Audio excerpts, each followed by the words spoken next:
The village was quiet, very quiet. It was always quiet at night. But this quiet was different. It was the quiet of stopped time. Every night the same thing happened. At exactly 3:17 a.m, every clock would stop.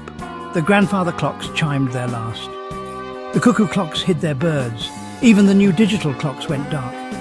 No one knew why it happened. Some people said it was a curse, others said it was a ghost. But everyone agreed on one thing. It was strange, very strange, and a little bit scary. Life in the village went on. People ignored the stopped clocks. They went to bed early.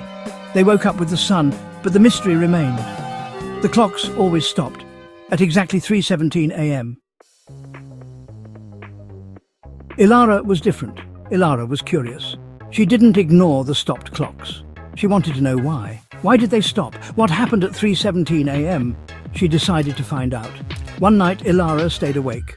She sat in her room. She watched the clock on her wall. Tick-tock, tick-tock. The minutes passed slowly. The hour hand crept closer to the 3.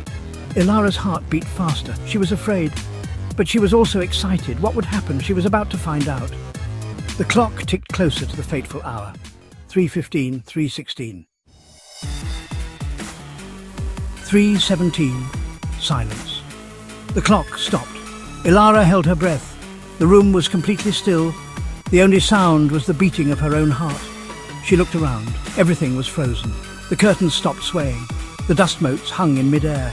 Even the moonlight seemed to hold its breath. Ilara felt a chill run down her spine. She was alone in a world that had stopped. Then she heard it, a sound, a knock on the door. Ilara's eyes widened in fear. Who could it be? At this hour, in this silence? She slowly got out of bed. Her bare feet were cold on the wooden floor. She crept towards the door. Her hand trembled as she reached for the knob. Ilara took a deep breath and opened the door. No one was there. But on the doorstep she saw something.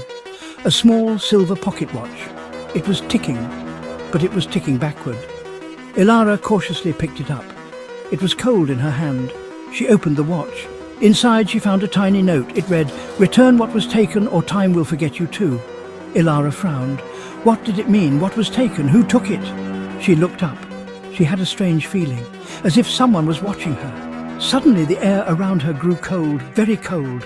Ilara gasped. She felt herself being pulled backward. She tried to scream, but no sound came out. She reached out for the door, but her hand grasped at empty air. Then everything went black. The pocket watch lay on the doorstep, still ticking, backward. Time was slipping away, and Ilara was gone, lost in the frozen